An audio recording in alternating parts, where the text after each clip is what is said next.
Hello, everyone watching out there in the YouTube universe. This is Spathon, and thanks for checking out my channel, and thanks for checking out my video as well. And I don't really have a plan with this video. If you've watched a couple of my previous ones, I just plan on just going through kind of in real time, at least my real time, 6:55 p.m. on 3/16 of 2020, Monday. And I was just going to kind of browse the internet, see what's going on out there. I did go to work today, so I didn't have a chance to really go throughout the internet today like I was in the last few days to see what's going on. I was hoping I wouldn't have to go into work, but I did. I don't work with the public person to person, so and I also work for a hospital network. So as this thing gets worse, I assume our workload is going to probably pick up over time. So I'm not sure how often I'll be able to do these, but frankly, I'm bored. I mean, no, I don't want to go out and get infected, so I kind of want to be a shut-in right now. So without having much else to do, I figured I would throw some of this content out there just to keep me occupied with something. Plus, I do want to start a podcast pretty soon, and I actually put together some pre-show content, like intro videos and things like that. But I haven't been able to start it yet because back in mid-February, I planned on buying a camera to start my podcast with, but because of this coronavirus issue and me getting an early jump start on preparing myself for this, I put the camera on hold and I decided to spend that money on food and essentials.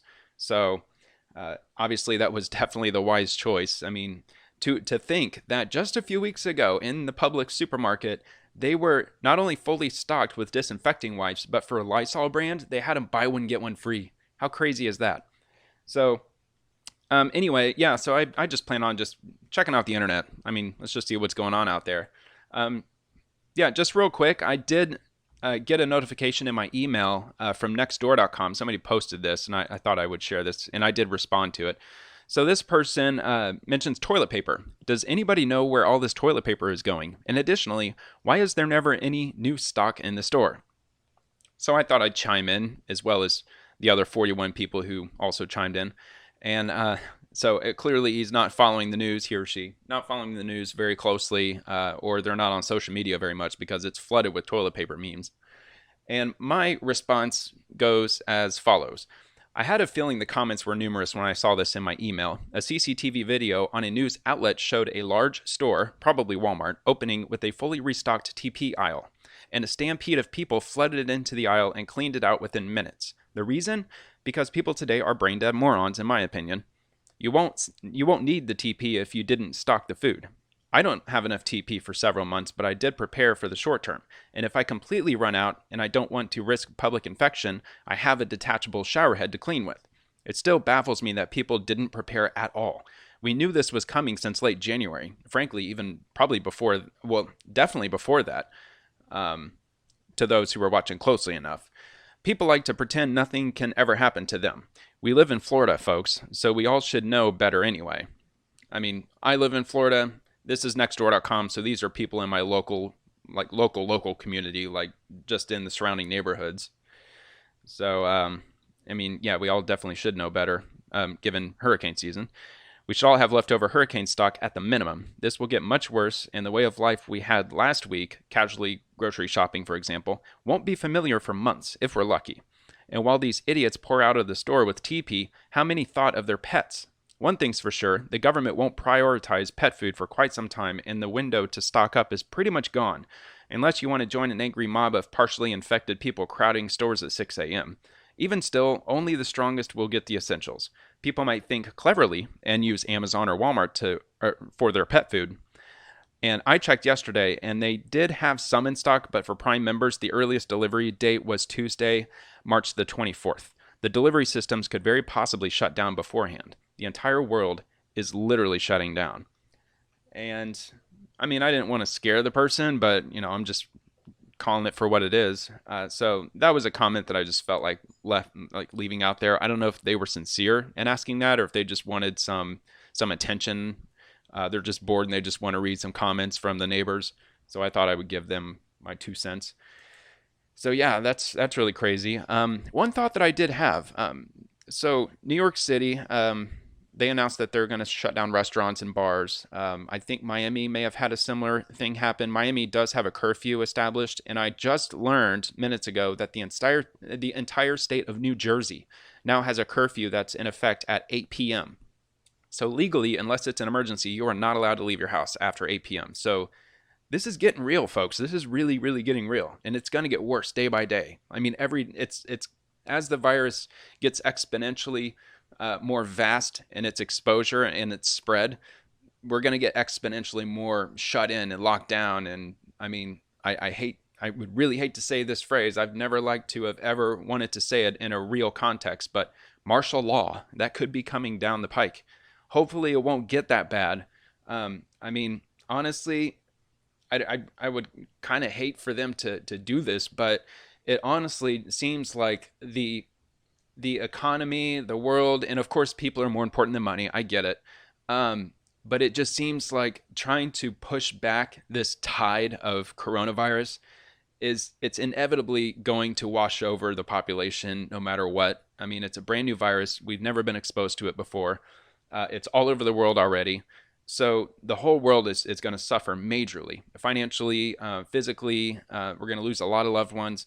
But just holding back the tide with countless of hundreds of billions of dollars and regulations and all of that, it just seems like it's only going to make matters worse in the long term rather than just essentially throwing our hands up and say, look, keep your hands clean, keep yourself clean. If you're sick, stay home.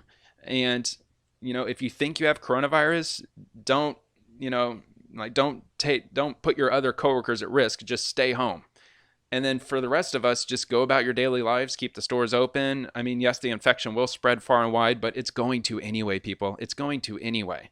So, I mean, if they do an enforced martial law nationwide lockdown where 24 hours a day we're not allowed to leave our homes, I think that they might be trying to flirt with that in government. I don't know if that's practical or possible because this is a free country. I don't know. But if we are trapped in our homes for 2 straight weeks, I guess by their logic, that could kill the virus, but not really, because those who are infected, if they're trapped in their homes with loved ones who are not infected, let's say the ones who are not infected in their homes, they're able to fend off that virus for 5 or 6 days inside their own home, and then 5, 6 days later, they get infected. So so at the 14-day window, the ones who are originally affected are no longer contagious, but the ones who get infected into the second week of the lockdown, when the lockdown is lifted, now they're going to all be contagious and they're going to be getting out there. So I don't think that this is something we're going to be able to hold back. And I think the harder we push against it, the more as a society, a civilization, that we're going to suffer as a result of it. But now thinking about people who work in the restaurant industry or people who work at a store or at a place where you have to have human-to-human contact or you physically have contact with the public in some way, shape, or form, I came up with a good idea, and I don't know if it's going to actually happen out there. Obviously, it won't be able to happen if we're fully locked down, but they're closing restaurants, and in some places they're not allowing groups of 50 or more to assemble in any one location. But what if a restaurant was able to stay open but not serve anybody inside their establishment, but rather, if let's take like Applebee's, for example. I'm not endorsing them or anything. It's just the first one that popped in my mind. It's the closest restaurant to where I live. Okay, so there's that. Let's say that Applebee's is going to stay open. The staff is going to still report to work, but instead of serving people at the tables, they man the phones and they just take phone calls all day, but it's phone calls pertaining to tomorrow's lunch or tomorrow's dinner. So they're ordering 24 hours ahead. So for the entire day, they take phone calls of orders of people. And what the staff can do, obviously, the people who cook the food, they're going to have to remain in the kitchen. And they really would have to have some absolute guru who knows how to handle logistics in order to handle this. But all the servers and the bussers, what they could do, they could actually deliver the food and have some sort of a delivery system set up for their one specific establishment. And they can deliver to the local area. They could put it on their website. Maybe they can get that information out there to people. I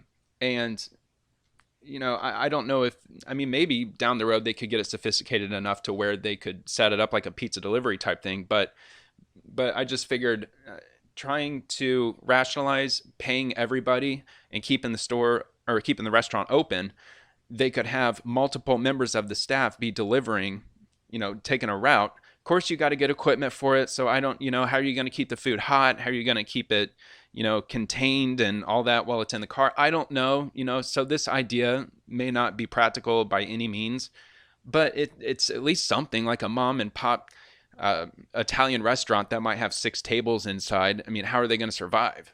I mean, if they have 2 or 3 people, or maybe if they hired somebody else who was working in the shopping mall and now they're not getting paid because the mall's been closed for 2 months, maybe they might be seeking out people. They're like, hey, I mean, we can't pay you hour for hour, but you can work on tips. Or maybe they could say something like, we'll pay you $3 an hour, plus you can keep all the tips that you earn, and you just go out and you just deliver what we get coming in through phone calls, or they can even submit it through like email orders or something like that. So I would almost be absolutely certain that that might spring up here and there, and people who are out of work might be able to find work in the delivery business, because the mail, I'm sure, is clogged up like crazy right now. It's only going to get much, much worse as people have to spend more time inside. Amazon is going to get absolutely flooded.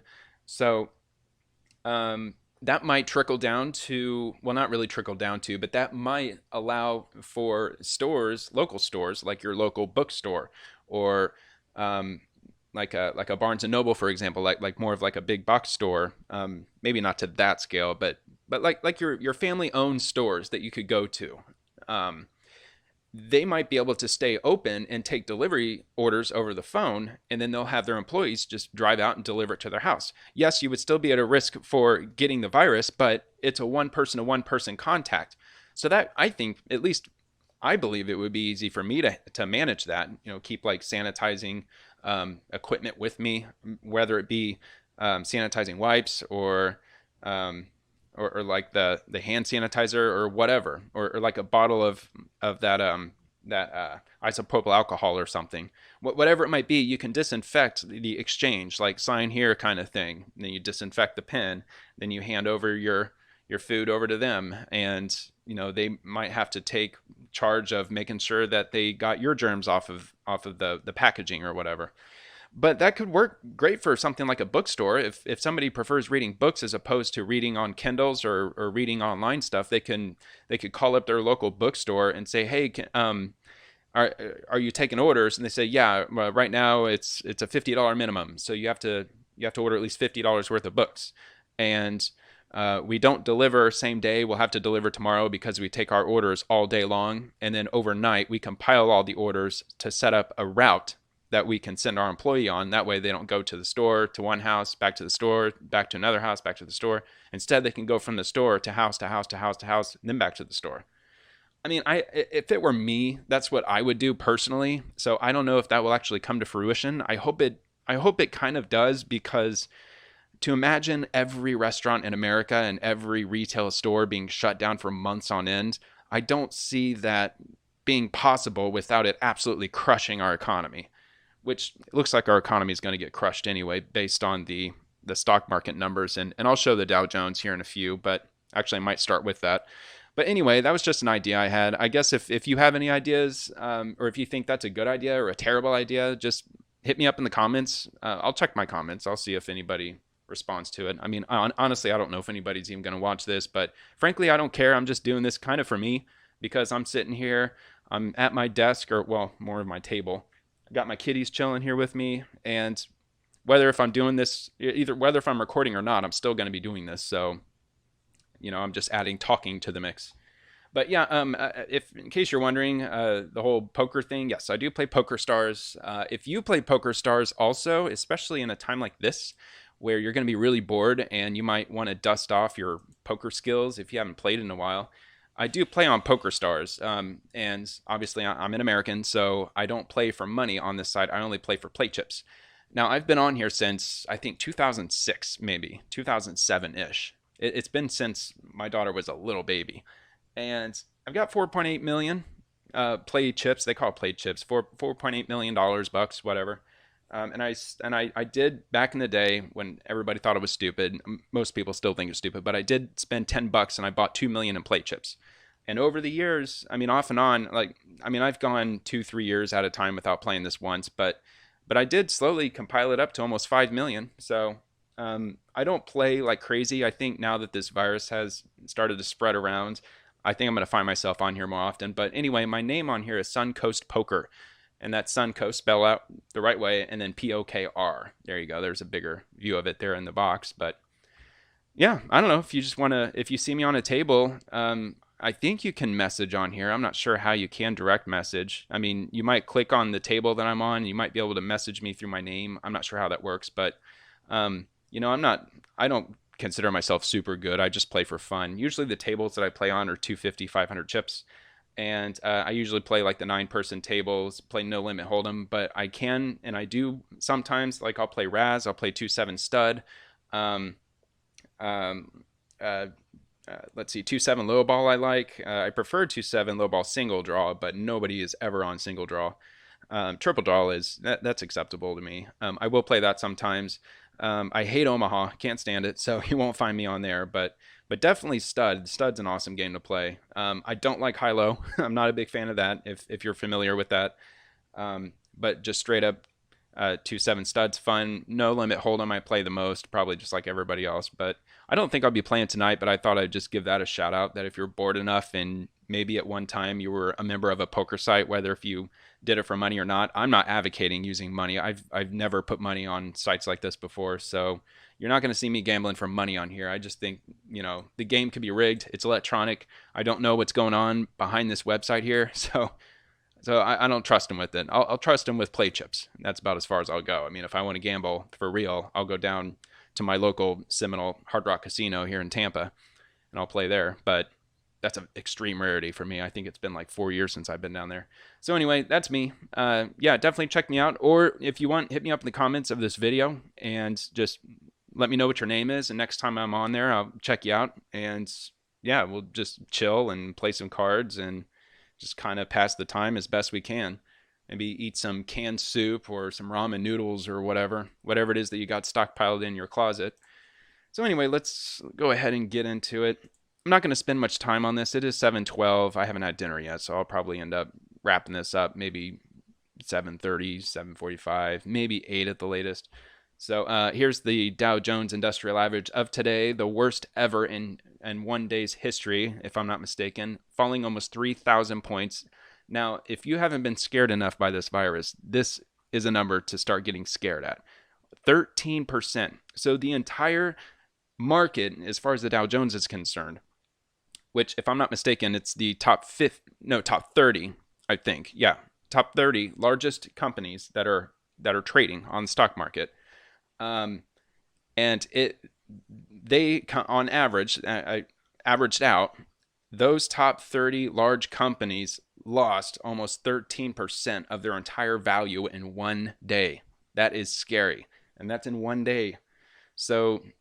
And it's only going to get worse as time goes on because there's really no other stops to pull. The Fed just the other day announced that they had dropped their interest to between 0 and 0.25, I think. And that's the last time they did something like that was after the 2008 financial crisis. And they were hoping that when the Fed did that the stock market would continue to climb, even if it's barely climb, that it would still go in the green direction. But it did way the opposite today. And I think what's happening is people are just freaking out because of this virus. They keep being told it's long term. We're not going to get a vaccine for up to 18 months or longer. Stores are shutting down. Curfews are being put into effect. Restaurants are now being banned. Nightclubs are being banned. I mean, it's just too much chaos going right now, and everybody is just like sell. So there you go. There's the stock market for you. Silver and gold, platinum, palladium, all going down. Gold is still up pretty good, but I've watched silver off and on for a while, and 1306 is pretty low. I think about a month ago, maybe 2 months ago, it was flirting with $18, $19. So for it to have lost like $7 up until now from just a month or two ago, that's pretty significant. And then take this note here. Note, due to extreme order volumes, please expect shipping delays of 10 plus business days. We also have a temporary $300 order minimum. And then click there to learn more if you like shopping at this site. This site, I mean, I don't exclusively go to this site. It's just one of the top Google searches, and I have been on here before, and they do give pretty accurate spot prices. So there you go. Gold, silver, it's all going down. Looks like look at platinum. Platinum is way down, $667. It fell almost $100 today.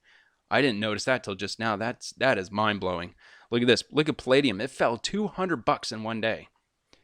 Oh my gosh, that's crazy. Now, I'm not really good at doing math. It's not my strongest subject, but let me see if I can handle this. 0.20 divided by 705.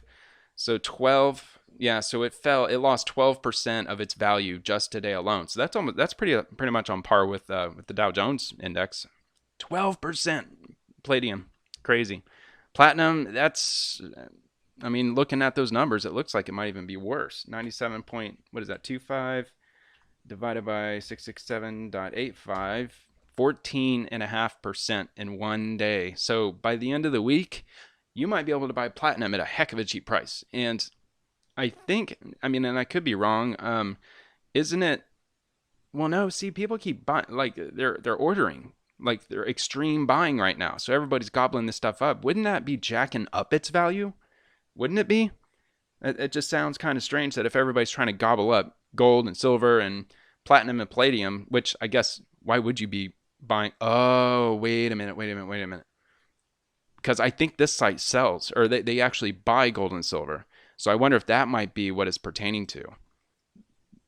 It might be super easy to buy it right now.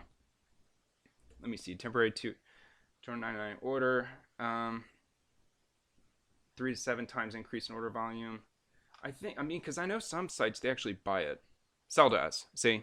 So I wonder if everybody's selling their stuff.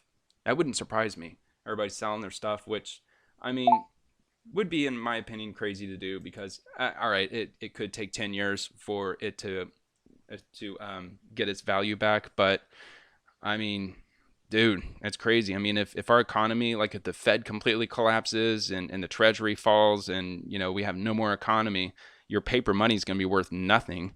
I mean, I don't know. I've heard survivalists say that, well, if you got a hoard of gold or you have a hoard of silver, I mean, people aren't going to be, they're not going to be that eager to be trading around gold and silver in the short term. It's going to be more water, water, food, like that black market kind of economy would be out in the forefront. Nobody's going to really care about trading metal. That's kind of later on down the road once all the dust is settled and they're trying to reestablish civilization again. That might be where out of the ashes that gold and silver may rise again. Makes sense to me. I mean, I could buy that, but yeah, that's crazy. So yeah, it isn't. It must not be a buying thing. It must be a selling thing. So everybody's selling their stuff to them, which is crazy. I can't believe that. It makes total sense. That's why it's plummeting. Because I was like, wait a minute, they're not buying like crazy because the numbers would be skyrocketing. Wow, crazy. I mean, the crazy times we're living in. I mean, and seeing this happening is even more particularly scary because the stock market, that just basically reflects, like capital investors and hedge funds and, those ritzy multimillionaire Wall Street type people. I mean, they're selling. But to see this on a smaller person type scale, like people selling their silver, for example, I mean, that's kind of frightening. I mean, everybody's kind of in freak out mode. It's bizarre. So, yeah, pretty crazy. Wow, really crazy. Here's another thing that I was looking at earlier, cheaperthandirt.com. So let me just go to the homepage here. It's saying that they have limited quantities. Order now. Due to a high volume, your order may require up to 14 days additional processing time. So if you were thinking about stocking up on guns and ammo, I believe you've probably missed your window by probably a pretty good length of time, I'd say. I mean, you could probably still, I mean, you still can. You could try to order, but the only thing I would have to keep stressing is what if the post office shuts down? What if, what if there's a postal worker who's sorting mail who ends up getting infected with coronavirus and they actually were able to successfully trace it back to a piece of mail that was that was mailed out by somebody who had coronavirus, which would therefore prove that coronavirus can be contracted through the mail. What do you think would happen if that actually comes out? Which I think it very well possibly could, because the scientists and the big shots out there have already said that coronavirus can survive on certain surfaces for up to 3 days. And they said stainless steel, and there was a couple other ones they named. But I mean, if somebody licks the envelope, maybe, or if somebody's cough in their hand or whatever, and they handle the envelope and they drop it in the mailbox, surely the postal delivery guy could probably get it, but maybe somewhere in the sorting process the same thing could happen. I mean, I'm just saying I don't think that's impossible. And if that does happen, then we might start to see our shipping outlets grind to a halt, which would really spell disaster. I mean, if they decide to do that, things are going to get really bad, and you're really going to wish you had one of these things.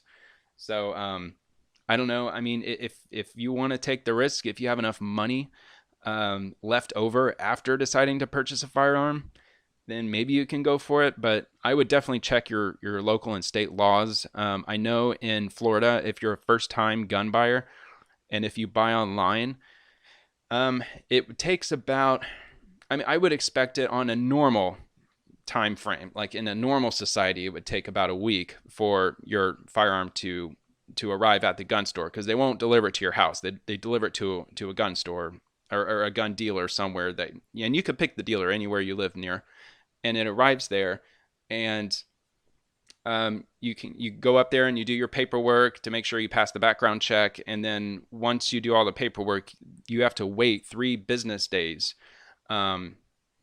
before you're allowed to actually pick up your firearm after they did your background check with the ATF. That is specific to Pinellas County. I actually take back the whole Florida thing. I don't know if it's across the state of Florida, but I do know in Pinellas County that it is a 3-day mandatory hold on any first firearm you get. And if you get one after that, they consider, I don't know how, they consider the mailing, the time that it takes to go through the mail, they consider that the 3-day wait time if you go in there and you do your paperwork. So there you go. So I'm sure it varies all over the place. If you live in a more liberal place, if you live in a place like New York City, Chicago, LA, San Francisco, probably most of California, if you live in pretty heavily liberalized places, leftist type places, it would probably be way harder for you to get a gun. Although I can't say it should be close to impossible, because it is your Second Amendment right to have one.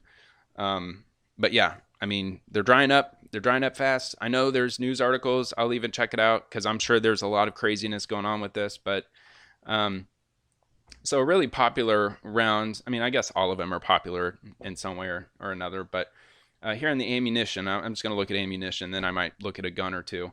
Let's check out the 223 Remington 556 NATO, which this is ammo for AR-15s. So I would expect this to be drying up really quick.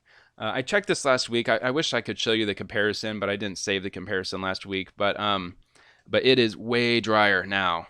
I mean, it's showing 24 of 100 items, so there's 100 that are there. But I can say Frontier, they had a lot of different amounts to choose from. And the one that I noticed then that I see that is not here now is the 150 round box, which was going for like $56. That's gone. The prices, they're not gouging them, or they're not jacking them, so that's a good thing. I would say, even honestly at this point, I would even go for the steel casings. I mean, anything is worth having if you don't have any right now.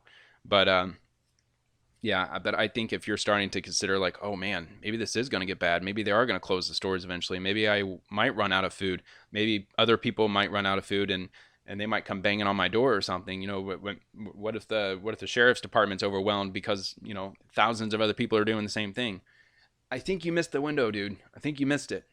You might try to fashion another kind of weapon, try to fortify your house maybe if things get too crazy. But yeah, just do the best with what you got, I guess. I mean, maybe, hopefully you got a friend. I mean, fortunately, I know people that are Second Amendment lovers, myself included. But I never talk about specifically the details of my private I wouldn't really call it a collection, but but the private items that I have in my home. I'll just leave it at that. But yeah, so it's drying up. That's crazy. It's drying up. And once it's gone, it's gone. But yeah, I mean, this is just a given. I'm sure, I saw this a long time ago, back in like January. I knew that it was probably going to get to this. I mean, whenever there's something that might cause a disruption in our daily lives, tons of people go flooding to the gun stores. I mean, that's usually one of the first places that sell out of their inventory. But interestingly, what few gun stores that do exist in heavily liberalized cities, they are filled with crowds of people. And hopefully I'll find one of these articles. There is a YouTuber, his name is Tim Pool. Not to give him a shout out, really, but I mean, I will. I'm at least citing my source as to where I saw this. But he was reading some articles about gun stores in liberal areas that had really long lines, and he was saying that that is kind of ironic because these are the same people that scream at people who are pro Second Amendment and people who are members of the NRA. These people who just absolutely detest guns and say they'll never even look at a gun, and people don't kill people, guns kill people, that kind of crowd. And all of a sudden they're saying, oh my God, I got to go out and get a gun because maybe I might have to protect myself. This is exactly why pro Second Amendment people have always loved their guns, because if the police can't help you, i.e. the government, if the government can't help you, if they can't protect you, you're going to have to protect yourself. If there is no government, what is left? I mean, the government, I don't know if you would call it a fundamental right. It really isn't. I don't think. I mean, it's there one way or another, but in some crazy apocalyptic type scenario, the government can disappear, and governments have fallen before. They fall all the time. So, whatever. I'm not going to get into the weeds on that. But yeah, here, let's check out a gun or two. I got to go with the ARs. Let's just see what they got here. Okay, 800. Prices are roughly the same. Yeah, they're about the same, I'd say. Right off the bat, I see at least one that's not there anymore. That was very reasonably priced and had some excellent reviews on it. I can't think of the name off the top of my head, the name brand. It was a Delton, that's what it was. It was some sort of a Delton. I don't think it was this one, though. Optics ready. No, because I believe the one pictured had the mag in it. So, but anyway, a lot of guns still there, but like they said, you're gonna have to. You're gonna be hard pressed to get it anytime soon, if anytime within the next couple of months. I mean, who knows? All I gotta say is that the post office is definitely gonna get bogged down like crazy, if they're not already. I could only imagine how overwhelmed they are with people staying in their homes like they are. If they're not panic buying on the store, they're panic buying online for sure. Because on Walmart.com and Amazon.com, you can buy a certain limited number of food supplies and have that delivered to your house. So, and I took advantage of that before all this craziness broke out. But I don't know why I'm calling it craziness, because something tells me that we ain't seen nothing yet. This is not crazy. This is the calm before the storm. But anyway, let's see here. Let's check out. Let's just check out handguns in general. Whatever. Oh, come on. Single shot. That's funny. I mean, yeah. Okay. I guess I don't really have to look too much into this. I mean, they've got guns here. I mean, to be honest, when I was gonna look for this today, I was expecting to see way less than that many. I thought I was going to only see like 50 or whatever. I've used cheaperthandirt.com. That's kind of my go-to place. I just have a history with them, so I'm not saying it's the best website. I'm not recommending it in any way. It's just the one. A friend of mine told me that they've shopped through them, that their ammunition was reasonably priced, and I took some time to check it out a little bit here and there, against other websites, and it looked all right to me, so I just stuck with them. Oh, look at this. Look at this. $160. A High Point 45 ACP, 4.5-inch barrel, 9 rounds, polymer black. Well, obviously. Well, polymer. I mean, it's gonna $160. That's really reasonably priced, I think. I mean, I'm sure the gun probably isn't the perfect one to have by any stretch at all, but if you're in a situation like this where you're having to um, conserve as much money as you can to stockpile food and other supplies, and you don't have any firearms, and you really, really want to get one, $160, man. I mean, look at it. It's got a 4.8 star rating. I mean, it can't be that bad, right? Anyway, I mean, I'm sure there's lots of guns on here that are priced around the same, but check out that little thing. All right, anyway, I'm done with that. So I'm just going to jump into news articles. I'll just start with Google, just so I don't appear to be biased or anything. I mean, that's what I want to appear to be. Um, there are sites that I absolutely detest, and I kind of want to hesitate on naming them because I don't want YouTube to automatically alienate any future group of listeners that I might otherwise have had if my podcast does end up going anywhere at all. So I'm going to refrain from that. But if it looks legit, if it looks like it's worth reading, I'll go for it. But otherwise, I probably won't. But yeah, let's do. I don't want to do coronavirus. I want to start calling it COVID-19, honestly, because that's its proper name. But I think coronavirus will be more of a generic term to use when trying to find updated news articles. Real quick, I'm going to go grab something to drink, so I'm going to pause this just for a second. My apologies. And yes, I do use OBS. All right, y'all. Through the magic of the pause button, I am back. Am I back? Yes, I am back. I know, isn't that crazy? I'm not familiar with OBS. I know I hear people on Twitch and some YouTubers use it. That's kind of cool. And it's free, so that's pretty cool. Yeah, it's been a couple of minutes, but you don't know that other than looking down at the clock. So yeah, just pretty much getting back into this. I might check a little bit of local news here and there. I'll just try to see what we're looking at right now in real time. Let's check out the top stories here.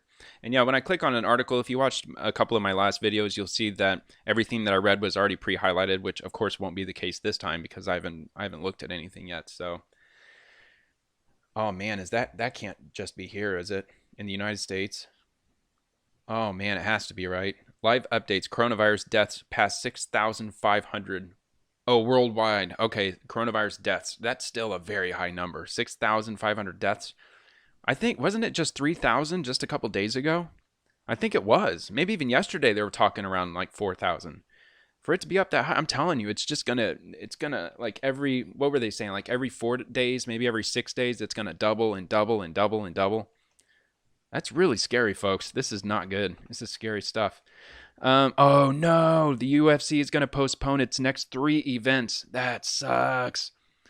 But if you're a UFC fan like me, and if you do have access to their catalog, which I don't, and I don't know where to point you into that direction as to how you can get it, but if you can, I mean, what were they up to for their pay-per-view? They were in like what, the mid 200s by now, like what, like episode 240 or I don't know. I don't know exactly where it was. It has been a little while since I've watched a UFC fight, but I have seen quite a few of the pay-per-views. But if they have access, if they'll give us access, I don't know if you can subscribe to their website, but maybe this will be an opportunity to watch some awesome past fights and just kind of enjoy those. You know, a fight is a fight, and if it kind of bores you, then I don't know what else to tell you. What I would do in place of that, I'd watch WWE. Minnesota orders temporary closures of restaurants, bars, and other public places. That's following all over the country. I mean, like I said, New Jersey, that's probably in here somewhere. Their 8 o'clock curfew. Arizona's primary election will go on as planned, and I believe Florida's is as well. I am a no-party affiliate voter, and in the state of Florida, I am not allowed to vote in the primaries because I don't belong to a particular party. So I will not be voting in the primary. It always bums me out, but it is what it is. I hate that phrase, by the way. I've been trying to keep myself from saying that because that phrase doesn't make any sense to me. It is what it is. I mean, say it 4 or 5 times in a row as you're thinking about it, and you're like, what the hell does that mean? It's ridiculous. I mean, we know what it means, but still, it's just like, who was the first idiot that came up with that phrase? Tom Hanks and Rita Wilson have left the hospital after coronavirus diagnosis. Of course they were in the hospital. They were probably in the most luxurious suite in the hospital. and they were probably treated like royalty just because they're famous. They probably got it on purpose just so they could have the top level healthcare when they still could. Because when this gets really crazy, if it gets really crazy 6 months from now, if you're a celebrity, you're going to be swamped in the hospital just like all the rest of them. But who knows? With this two-tiered system of society that we have, I'm sure even famous people will still be snuck in through the back after their helicopter lands, and they'll be whisked away to this brand new sterilized suite somewhere in the hospital just because they're quote unquote important, although little people are not. But I don't know. You'll see. I'm sure that's what they'll do. You know what? I live really close to Clearwater. I actually go through Clearwater on a regular basis, and the Church of Scientology is based here in Clearwater. I'm not going to knock them right now because anybody who's listening to this could be a Scientologist, so I'm not going to disrespect those people because everybody has a right to believe anything they want to believe. But I did just want to mention that their flagship, what do they call it? Their flagship headquarters or whatever is here in Clearwater, which is a massive complex. I kind of wonder if I seriously doubt it because Scientology has a really bad reputation, but I kind of wonder with an organization not of a high population necessarily, but of tons of real estate. I wonder if they might do what all other religious organizations do and reach out to the community and offer, some voluntary services or something, because they do have the Sea Org that they pay almost nothing, and it's more or less like free labor that they use the First Amendment to as an excuse to not pay them very much, at least so I've read and so I've heard. But it kind of makes me wonder here in Clearwater, with that being such a huge organization downtown, if they might actually, lend a helping hand to those in need. I mean, churches they do that because that's what churches are for. They're for the greater good of the community, something positive for the community, and also to spread the word of their religion, to try to spread their religion in general, helping out somebody who's desperate. That person might take to that religion because that religion helped them. So since Scientology's numbers are tanking, and again, I won't give any opinions, I'll stay away from that, but I would think that it'd be in their best interest if they wanted to up their numbers. They might actually do some outreach rather than freaking spying on people. All right, sorry, that was a little too far. Am I skipping important stuff? I'm talking and scrolling. I'm really bad at doing that. That's why I have to highlight everything before I cover stuff. So this might not be a normal thing I do, but Georgia will close all public schools starting Wednesday. That's gold standard in the United States right now. Everybody is getting their schools shut down. So, I mean, that's definitely nothing new. All right. What is going on there? All right. He'll be just fine through this whole nightmare. Did you notice that West Virginia still has no COVID-19 cases? Now, a lot of stereotypes can be drawn from that. I'm not going to touch any of them at all. Actually, I guess I kind of didn't I, just a second ago? But West Virginia has no COVID-19 cases. So if you know you're not sick, well, you probably should stay away because they do. There are people who were asymptomatic and had it, and they spread it to multiple people. That was on a news website earlier. Hopefully I'll come across that. But Ohio judge allows the state to move the primary to June.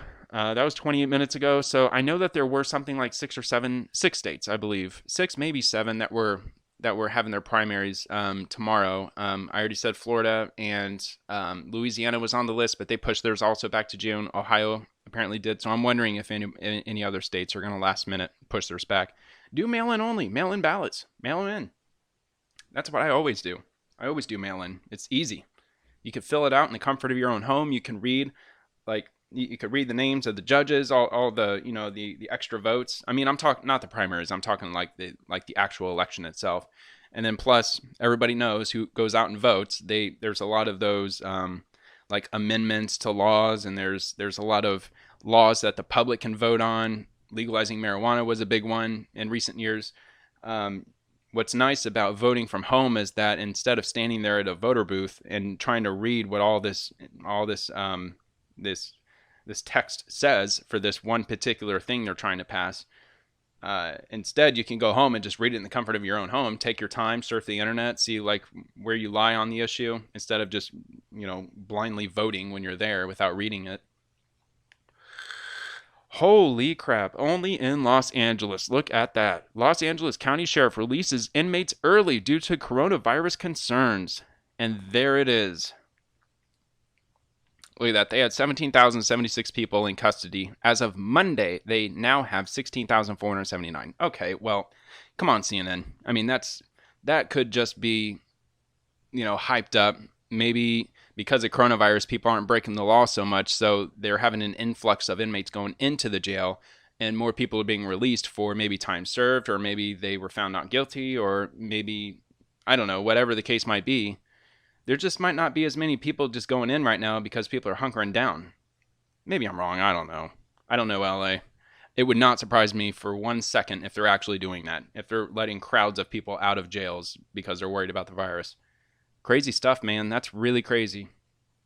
I'm not saying to keep them locked up. Anybody who is in jail for any non-violent related crime, especially drugs. I mean, if you get popped with I don't know, like a little baggie of like meth or heroin or something. I know those drugs are, they're horrible, terrible drugs. I would never, ever, say anything positive about them whatsoever. But if somebody who's just trying to get by, whether if they're homeless or whatever they're doing, and if they get caught with just a little bit and it's like their third time getting caught with it and they end up spending like 25 years in prison for that, I mean, come on. It's insane. It's absolutely insane. I guess that's kind of the more liberal side of me. I mean, I might as well just say it. I am a conservative. At least I identify myself as a conservative, but I do have a lot of liberal leanings because I wasn't always a conservative. I actually started paying attention to the news and just I guess by default, I just realized, wow, I'm a lot more conservative than I thought I was. Saturday Night Live has halted production until further notice, and their episode slated for March 28th will not air. The safety of our employees are our top priority. Okay, I was wondering if one of them tested positive, but okay, well, I've been on CNN.com enough. I didn't really plan on doing that. I just plan on clicking on that one article. But of course, Google doing what they do, they always put CNN at the very top, and then they always make you click on that live update page that's just a rabbit hole of scrolling and scrolling and scrolling. I'm sure the New York Times is the same, but with the New York Times, I'm not even going to bother because if you want to look at the New York Times, you have to be subscribed. So, whatever.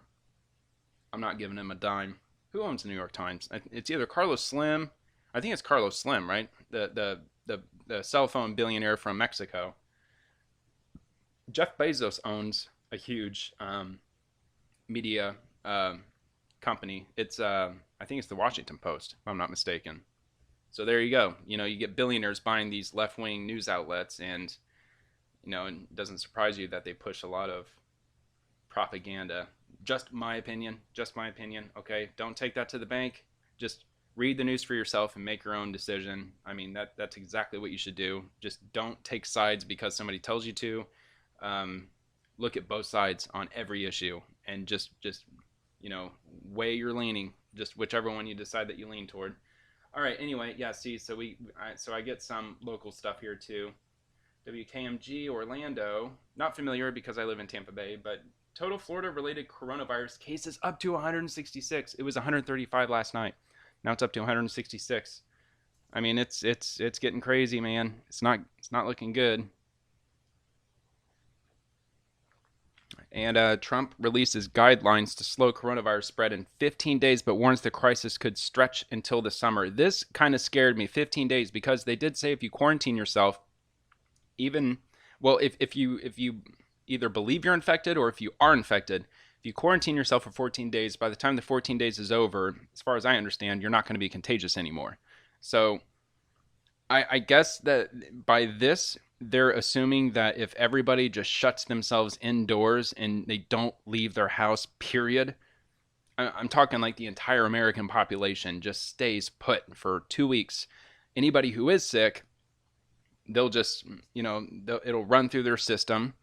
And that is, I guess, their best idea as to how they can combat this by making everybody stay put. The virus just wears itself out while everybody stays indoors, and then after 15 days we can come out. The economy took a hit, but it was a short-term hit. Most of it's gone, but that's not going to happen because it's a novel virus. Even if that happened and 90% of the virus was wiped out, starting now with the numbers we have, well, y'all hunker down. 90% of it is eradicated. Not eradicated, but 90% of it has disappeared.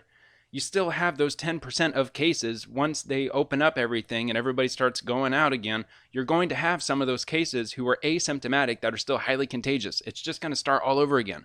I'm telling you folks, this is not going to go away. This is going to be around for a very, very long time, probably for years.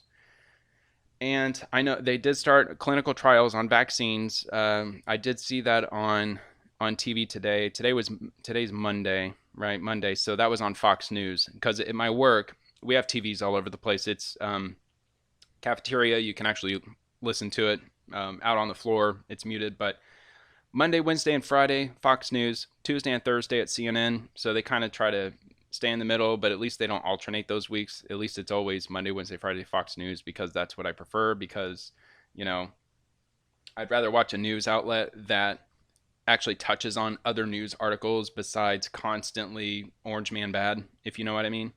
Not to bash anybody who hates the president. I have absolute respect for anybody who absolutely detests our president, okay? You have every right to detest him.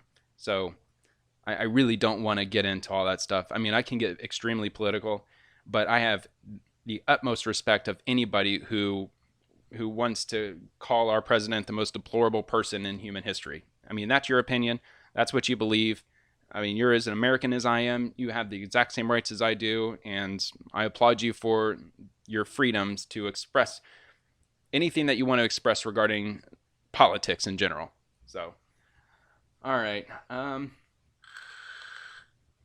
I kind of want to click on that because it says live updates. Gosh dang it. All right, U.S. bill for coronavirus. Delays House coronavirus relief bill from moving to the Senate. Coronavirus package hits roadblocks. Oh no, they didn't. Oh, see, Mitch McConnell. He said it was going to get done today. Looks like he fell flat again. I'm not a big Mitch McConnell fan. I'm not a fan of the Senate in general. Definitely not a fan of the House in general right now. I wasn't a fan of the House at all from 2016 up until 2018 because, you know, Republicans were in control. They did nothing. That is why I freaking hate Republicans. I hate that party because they're all talk, nothing done. They're pansies, in my opinion. Okay, so don't criticize me too heavily for that. That's just my opinion. I mean, they could have done a lot of stuff in those first 2 years, but they didn't. They did almost nothing. A lot of people should be investigated right now. There's a laundry list of people I could just name at least 10 off the top of my head right now, but I'm not going to. But plenty of people need to be investigated thoroughly and almost certainly be put in jail because the evidence is already overwhelming on camera in many cases, or physically documented in many cases in the public sphere, but no investigations, no convictions, no nothing. It just all kind of fizzles away like a fart in the wind. All right, let me see what we got going on right here. The House passed coronavirus packages quickly running into roadblocks, throwing into question the bill's timeline for reaching President Trump's desk. House lawmakers passed the bipartisan deal early Saturday morning after around-the-clock negotiations between Treasury Secretary Steve Mnuchin and Speaker Nancy Pelosi, and a late endorsement from Trump. But that's done little to guarantee its smooth path to the White House, as it faces 11th hour fixes in opposition from some Republican senators, either of which could complicate and slow the bill's arrival and passage in the Senate. I mean, come on, people. I know they want to be careful. They want to make sure that there's nothing hidden in there that could have long-term consequences on the economy, because Democrats are very good at slipping in, random things that have no business being in there. Republicans aren't innocent either. They do a lot of that too. But, I mean, we don't have time to be doing this. And Democrats should not be taking advantage of the situation to slip in any massive regulatory provisions or anything like that. I mean, this has to be strictly coronavirus, strictly short term. Nothing should be long term. I know that Democrats, they want to do that I think, what was it? It was like a like 2 weeks paid time off courtesy out of the government if you're sick, like on an annual basis or something like that. I read something to that effect. Don't quote me on it. But the way the bill was worded was that it was going to be a permanent thing. But what the president wants to focus on, and what I think everybody should be focusing on, is just this situation. Everything that we pass with regard to the situation at hand right now should only pertain to the situation at hand right now and the coming months, or even the next few years, or hopefully, God forbid, but maybe even beyond that. And then once the whole thing is under control, once it's swept through the world, and once, the dust settles and we can get back to the way that life was last week and before, then all of those extreme measures that they took in Congress and throughout government should just fizzle out with coronavirus. I mean, that's my opinion. And then we can get back to the way things were. If that will even happen, I don't know. I mean, I'm telling you, people, you have no idea what's about to happen. I don't either. I just think it's going to get way, way worse than what we really think. Yeah, we're the best country in the world. We're the richest, most powerful country in the world. The entire world is in the same boat we're in. I think that is something positive for us to look at, I guess, if you want to look at it in that positive light. But we're all going down in the same ship right now. So, once we come up on the other side, the United States hopefully will be the best off. China, they got it first. They're containing it first. I mean, how bad is it there still? We don't know. We know it's a communist country. We know they don't care about their citizens. They're the little people. I hate saying that, but the average people, like just the regular people that live throughout their society, they're disposable.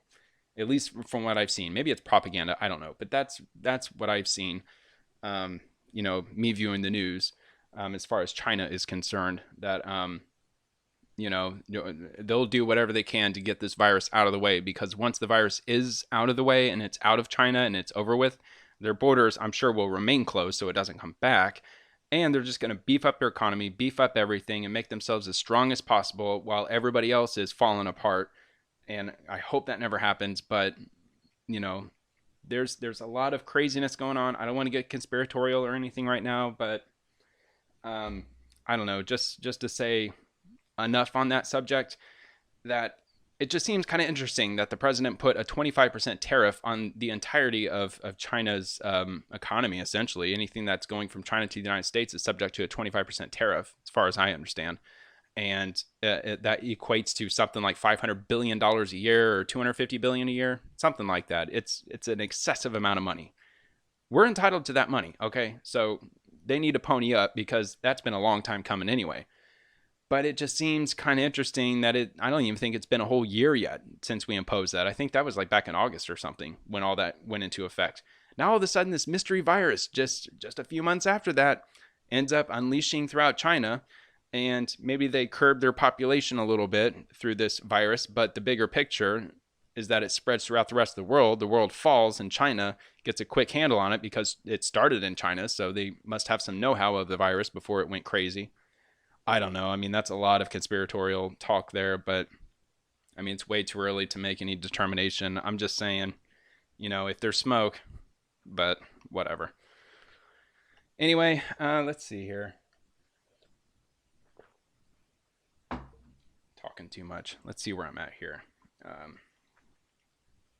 The challenges facing the House bill are twofold. First, House Democrat leadership and the Trump administration had to iron out technical changes to the legislation. They had hoped to clear them in the House on Monday, but at 7 p.m. they were still waiting.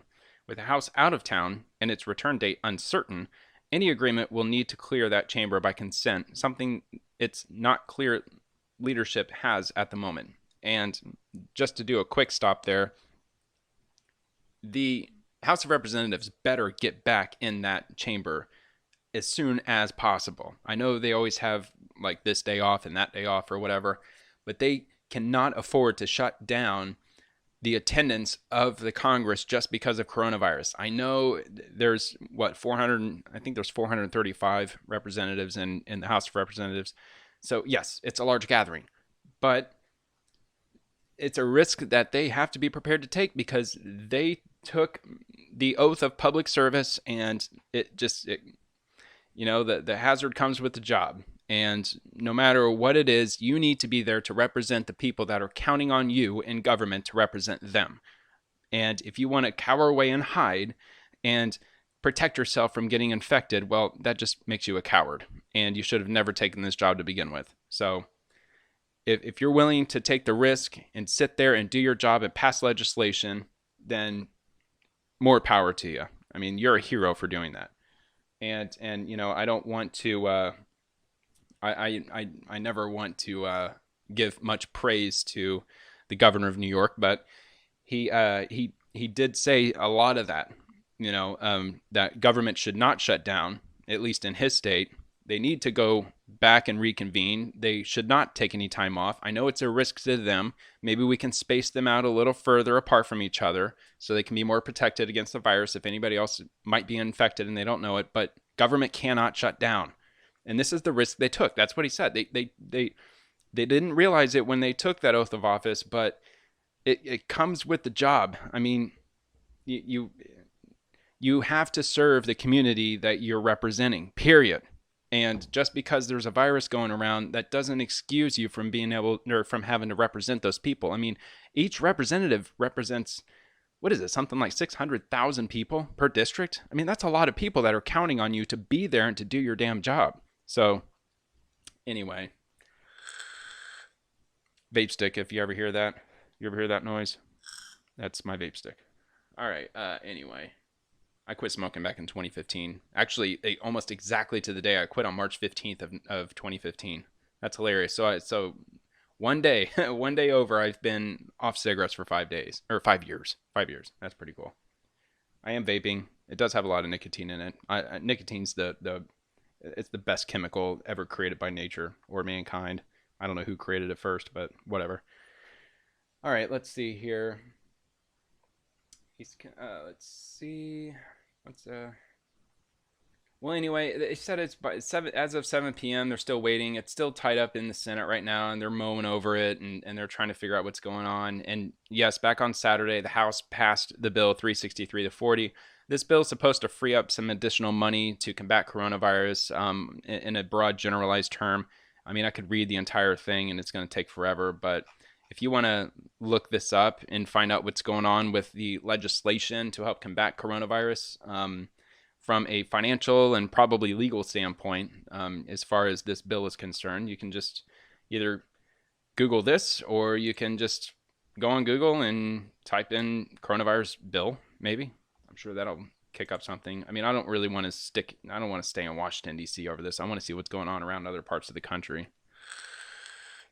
Coronavirus in Seattle. Oh, man, I'm sure it's crazy there. Look at that. 750 coronavirus cases. 42 deaths in Washington. That's a lot. It's a lot of people. It's only going to get worse. Washington shuts down restaurants and bars to fight coronavirus. Honestly, they should have done that a long time ago. I don't know why they're just now doing this 5 hours ago. It's just interesting. Like, there's one city that decides to take a bold move like that, and then everybody follows suit. So if you live in a place where you can still go out to eat tonight and you can still enjoy a little bit of normalcy in your community, you might want to do that either tonight or tomorrow if you're lucky enough to be able to do that tomorrow, because it looks like restaurants are closing around the nation. And I would bet by the end of the week, you will not be able to go to one restaurant nationwide. Same goes with bars. So I don't know, man. This is going to get crazy. I mean, humans are very social. We're not going to take this lightly at all. And we are an extremely spoiled society in the year 2020. Extremely. A lot of people are entitled. A lot of people don't care. A lot of people are like, well, it might happen to them, but it'll never happen to me. I mean, it can't happen to me. Dude, Tom Hanks got coronavirus, okay? It can happen to anybody. Now, my whole conspiracy theory, maybe he got it on purpose just so he can get the best tip-top treatment and let his immune system adapt to it early on, so that way he doesn't have to mess with the craziness of everything. I mean, that's a whole nother thing.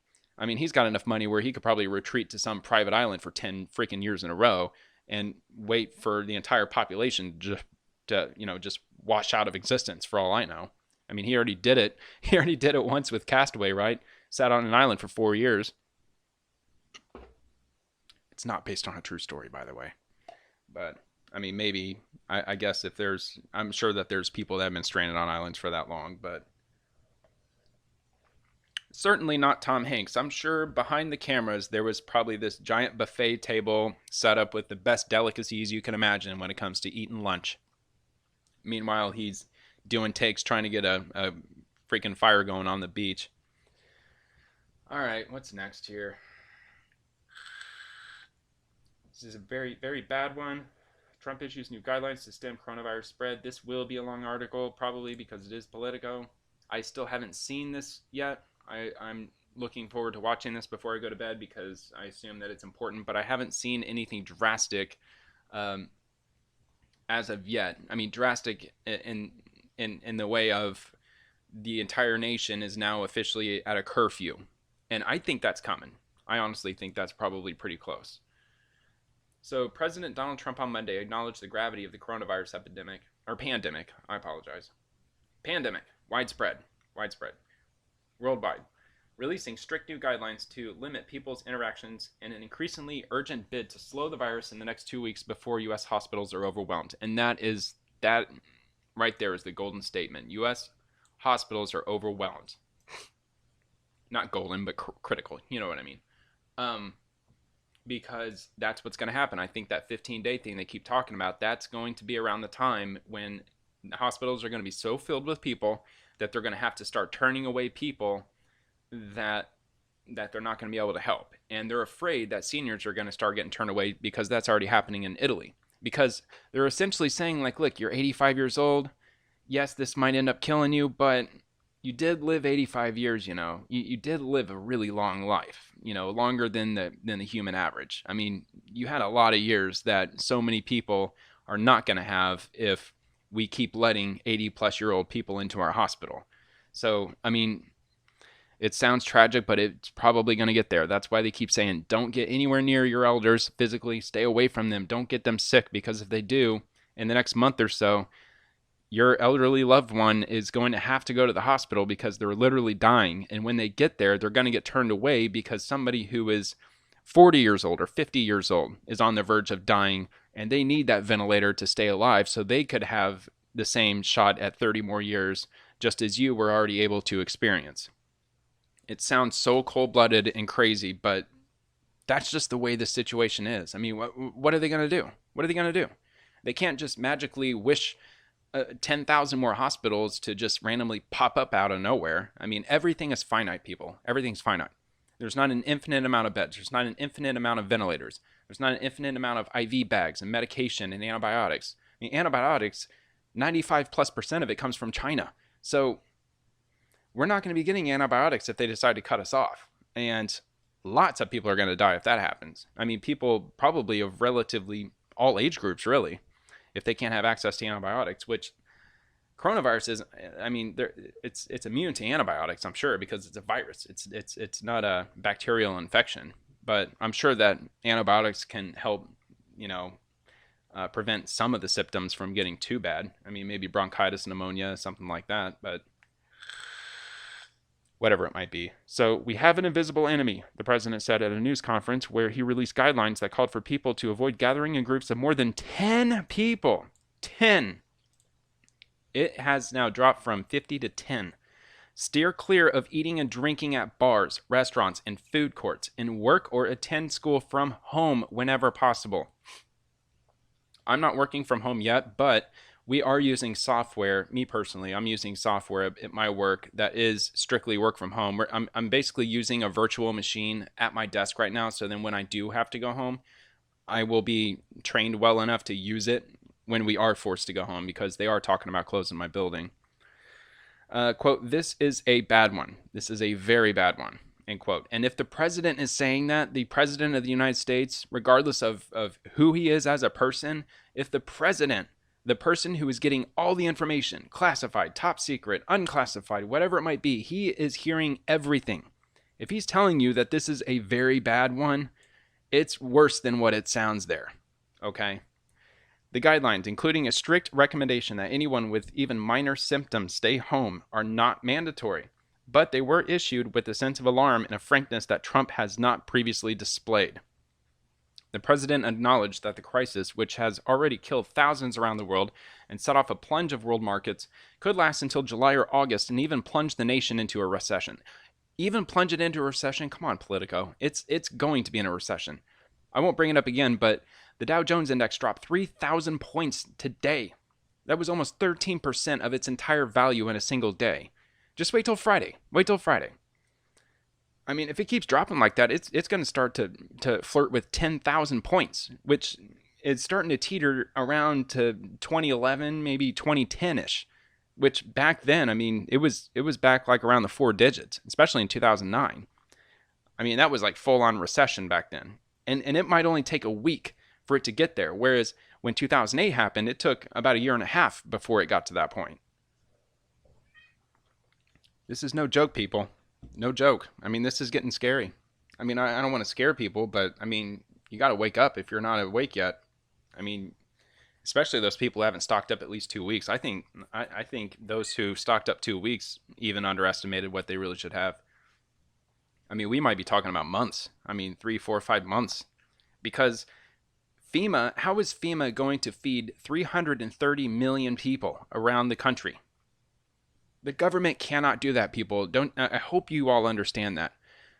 If it gets so dire to the point where the average person ran out of what supplies they have left, everybody's going to try to get it anywhere they can. The government will not be able to supply food to everybody. It's just it's an impossibility. The government will collapse before that happens. It cannot happen. That's where the Second Amendment comes into play. So if you do have supplies and you are hanging on to something, you will have to defend your house. I'm not saying that you will inevitably. I'm just saying that if things get bad enough, I mean, oh my God. I mean, I hope it doesn't get that bad, but look at history, man. Read a book. Read a history book. And there's been some crazy stuff that's happened before. Lots of crazy stuff has happened before. Read a Russian history book. All right, let's see. The guidelines, including a strict recommendation that anyone... Okay, I already did that. The president acknowledged the crisis. All right, I already did all that, I think. No, I didn't. This has already killed thousands around the world. Okay, no country, including the United States, has it under control, he said. Though he also suggested America could limit its death toll, quote, if we do a really good job responding now. Each and every one of us has a critical role to play in stopping the spread and transmission of the virus. If everyone makes this change or these critical changes and sacrifices now, we will rally together as one nation and we will defeat the virus, and we are going to have a big celebration all together. With several weeks of focused action, we can turn the corner and turn it quickly. Very good words, very encouraging to say to all of us. This isn't about everybody but you. You are in this with everybody else. I don't care how rich or poor you are, how significant or insignificant you are, it doesn't matter. If you're a human being listening to this, it matters to you specifically. And trust me, toilet paper is not as vital as you might think it is. If you have a house, you have a garden hose, okay? Just wait till nighttime. I wouldn't say go out there at high noon washing your butt crack, but I'm just saying there are other ways to clean yourself than toilet paper. Actually, toilet paper is a pretty unsanitary way to clean yourself because all you're doing is just, smearing your fecal matter around your butt crack. I mean, yeah, you're cleaning most of it off, but you're not sanitizing yourself by any means. I mean, what are those things called? A bidet. I would say a bidet is way more sanitary than freaking toilet paper, but we Americans aren't blessed with bidets. I mean, some people who are well off, they might have one. Some people who were clever enough in years past to buy one of those cheap, like attached to the side of your toilet ones. I think they even have them, like if you could buy like a toilet seat with like a side bidet attached to it that you could hook to your hose, that little like hose line behind your toilet. I've seen those before, the ones with buttons. Also in Japan, they have a lot of those. I don't know if they're like toilet seat attached or whatever, but I've seen bidets like that before on the internet. Never had one in person, but still. Toilet paper, come on, people. There's other ways to clean your rear than stocking up on freaking toilet paper. Oh, good grief. The White House gave the country a 15-day window to flatten the soaring curve of infection. But some disease modelers see a trajectory that could create a crisis similar to Italy that would start to overwhelm the U.S. healthcare system in about 10 days. Yes, that will happen. Not if, not maybe, not possibly, not, well, who knows. No, it is going to happen. I mean, Italy is a free country. It's a Western country. I mean, people are free to do whatever they want. But Italy took drastic measures to shut down the entire country. And believe it or not, the United States, under crazy circumstances such as this, they do have the authority to do the same thing. And it really sounds like we're heading down that direction. Now, I will say, if anybody is still listening right now, I will say that if you love skateboarding, if you love high-risk activities, riding a bike, rollerblading, anything that would include one wrong move could break a bone or sprain your ankle or damage your body physically in any way, shape, or form, please don't do that, because 10 days from now, if you break your leg, you're going to be pushed into a hospital filled with coronavirus people. You will almost certainly get infected just by going in there. And they might not even be able to treat you because they may have no doctors available, no nurses available, no hospital beds available. And I mean, it sounds insane, especially in America, but you might get turned away if you have a broken bone. I mean, then what are you going to do then?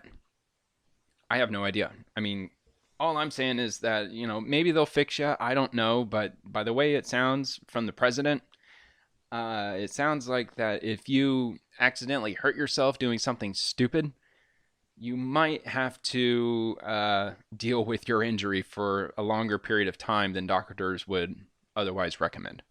That's all I got to say. I'm not going to be doing kick flips anytime soon. I'm not going to be driving my car twice the speed limit anytime soon. And yeah, I'm sure as hell not going to exert myself to perform anything that would put any risk to my body, any way, shape, or form. Of course, there are some things that do happen, like people accidentally slip in the shower, for example. I mean, let's just hope and pray that that doesn't happen to anybody that we know, and you can stay out of the hospitals if all possible.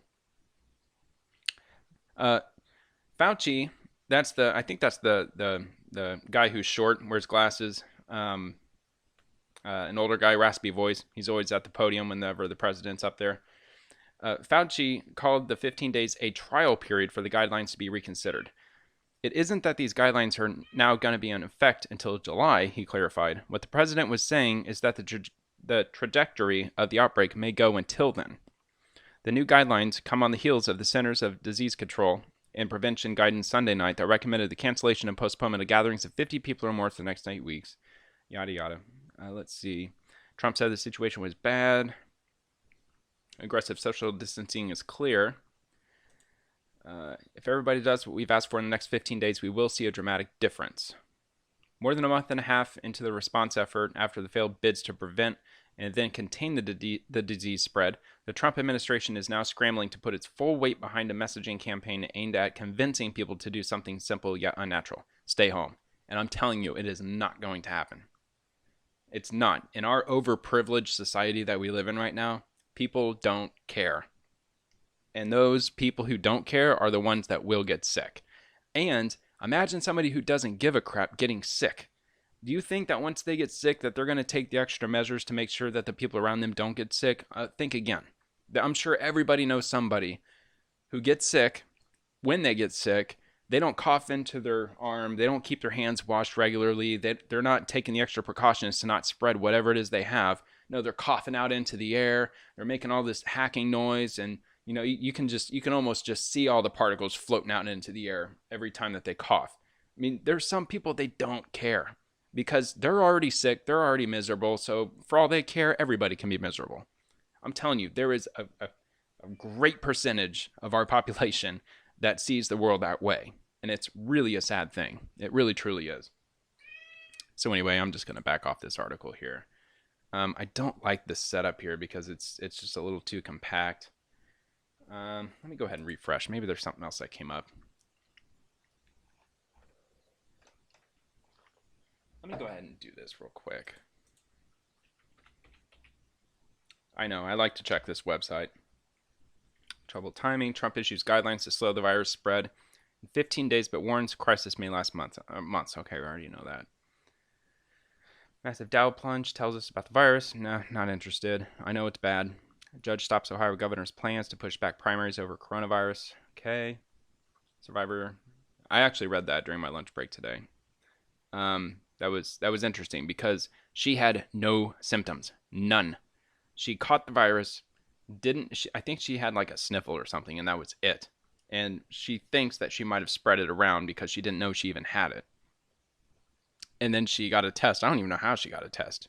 Apparently, it's still pretty hard to get one. This could be the weak link in pandemics, Dr. Oz says. It might be a self-entitled society. That's the weak link. Cruise passenger infected with coronavirus. I never showed any symptoms at all. There you go. There's another one.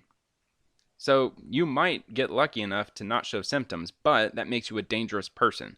That's why they're telling us to stay indoors, because if you're one of those lucky ones who gets coronavirus and it doesn't affect your body because your immune system is awesome, you're still going to spread it to everybody else who isn't as lucky as you are, and you won't even know you're the one giving it to them. I'm just saying, by the time you do know you're the one giving it to them, you've probably literally given it to everybody that you've spoken to over, what, a 4-day period? Up to a 14-day period, I guess. This is interesting. The Tennessee brothers who hoarded 18,000 bottles of hand sanitizer, they ended up donating their stash. A little bit misleading because 1/3 of their stash was apparently seized by the Kentucky, I don't know, Kentucky government or whoever it was, Kentucky officials. Because they did buy a certain number of those bottles in the state of Kentucky, but most of them were bought in Tennessee. But they donated 2/3 of it in Tennessee, and 1/3 of it was apparently seized by Kentucky and was distributed out for free, or will be. NASCAR season postponed through May 3rd. I mean, all of this is no surprise. Like the WrestleMania, they were talking about that here in Tampa. It's going to be here in Tampa this year. I think it's WrestleMania 36. It's definitely going to get canceled. It hasn't officially been yet, but the city's going to cancel it. That's $150 million to the city of Tampa that they're not going to have for this year. Just that alone, with no virus to speak of whatsoever. Could you imagine a city having to restructure all their budgets with anticipation of having a $150 million event happen in their city, and now all of a sudden they don't get that revenue?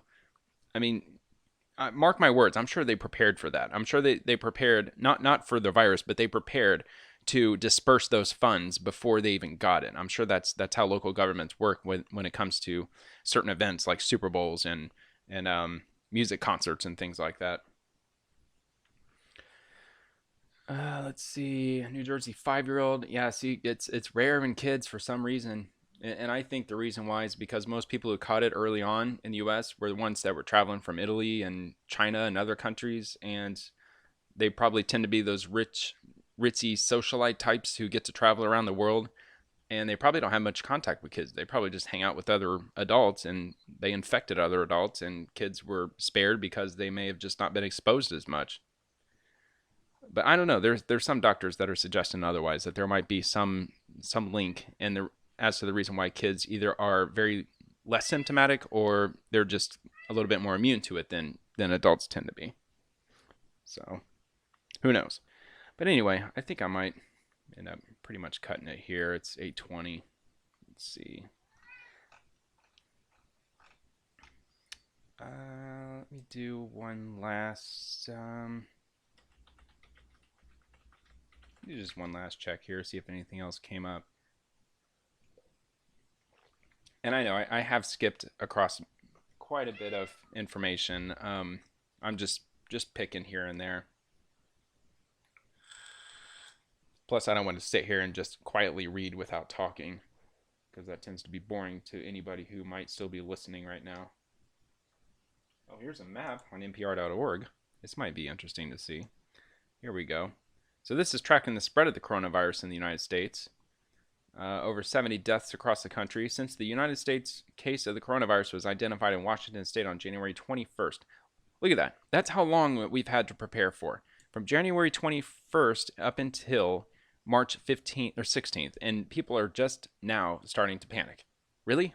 Or not panic, but prepare. Prepare. Stockpile. Like I said, I started getting ready back in February. It was like in the middle of February. Because I'm sure many people are in the same boat I am. But I don't make very much money, so my middle check of the month is the check that I have that I can use to have a little bit of fun with normally.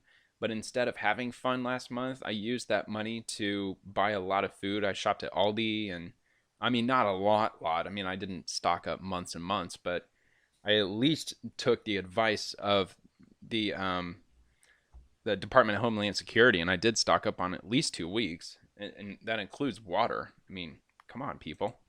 I mean, we've had plenty of time for this. By March 16th, the virus had expanded its presence from several isolated clusters in Washington, New York, and California to 49 states and the District of Columbia. To date, there have been over 70 deaths across the country. So I wish I could interact with you all right now, but I'm not. I mean, I do have the capabilities of going live on YouTube, but I don't have enough people following me. Nobody's gonna check in with me while I'm on here live anyway. So I mean, what's the point? But I guess that would be kind of cool to have a chat room here to look at. So it could be like, hey, what state do you live in? Oh, you live in Montana. All right, let's look at Montana. Ah, they're not even letting us click on it. What the heck? Oh, they've got this stupid list to look at. Come on, man. Interactive map. Whatever. Let's see. Montana, 7. I mean, this is crazy. New York has 732. Could you imagine living in New York City right now? I could not freaking fathom that. If you live in New York City, I mean, God bless you, man, because I could not imagine what New York City is going to be like in the next few weeks. I mean, you should be on pins and needles right now if you're not. You really should be, because I've never been to New York City before, but living in a giant cramped city like that, I mean, the grocery stores probably get cleaned out in no time. And as soon as they stock them, I'm sure within minutes they're cleaned out once again. Just crazy. I mean, people who live out here in the Midwest, like Nebraska and Kansas, Oklahoma, Colorado, Wyoming, Montana, New Mexico, like, I mean, anywhere, like Missouri, Iowa, Minnesota, all these other places around here. You know, there's a lot of farmland, a lot of rural communities where they can probably just band together as a town and pull the resources and get through this with no problem at all. But these big cities, Los Angeles, San Francisco, hell, even Tampa Bay, where I live. I mean, the city I live in, not the city, but the metropolitan area is over 3 million people. How is FEMA going to feed every city in the United States if we run out of food? I don't know if we really will run out of food because, I mean, not to sound morbid, but as this virus progresses over the months, we're going to lose more people, which means more mouths to feed.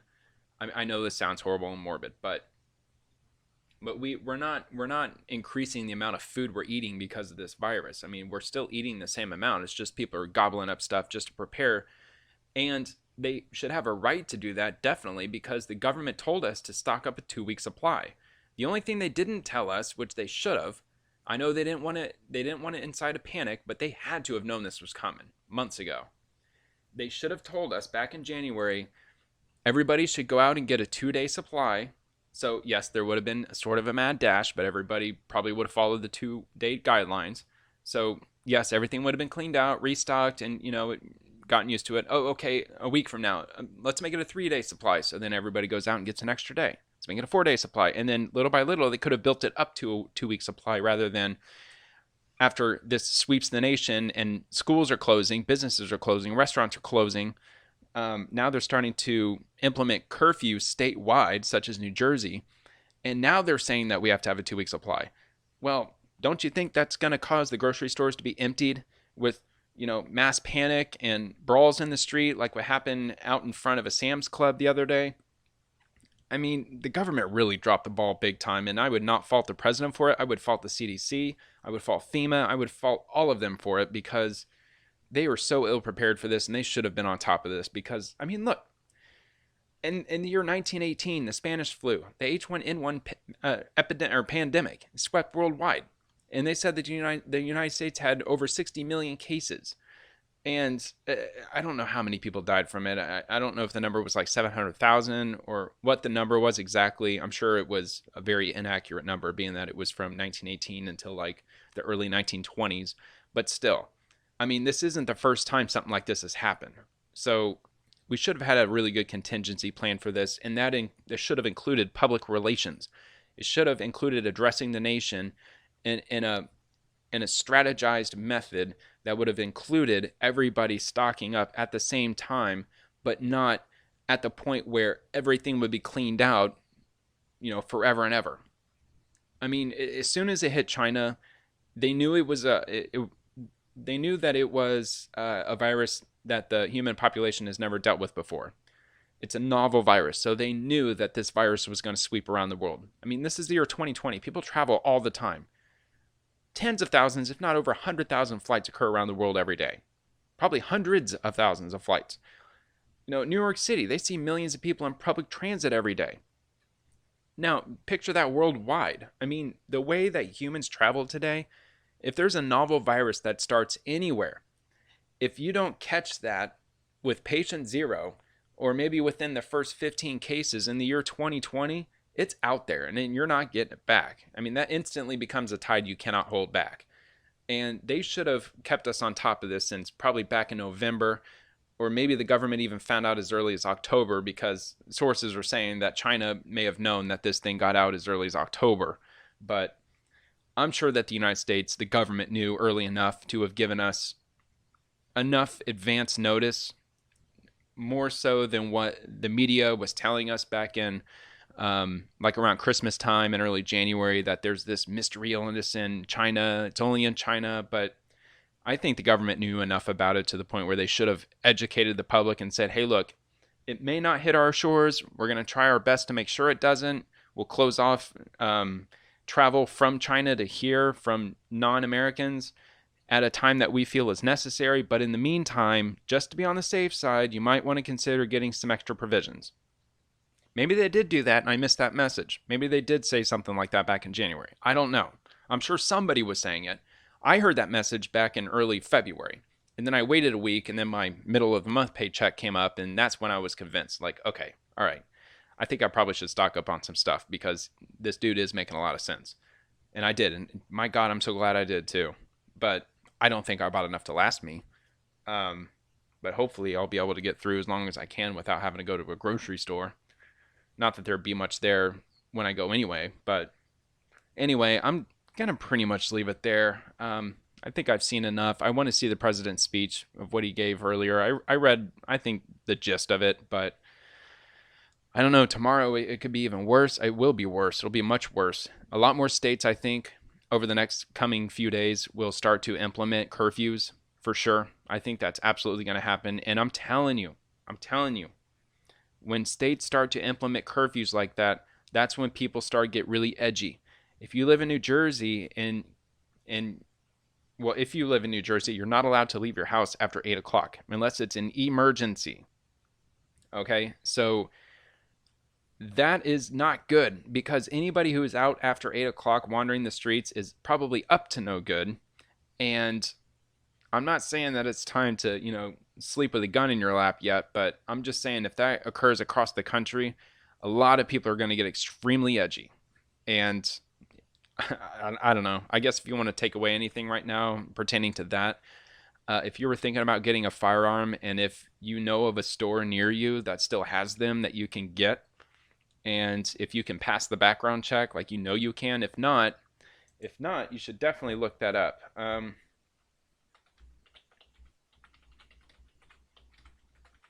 I mean, I don't know. Just Google something like that: ATF background check details, or maybe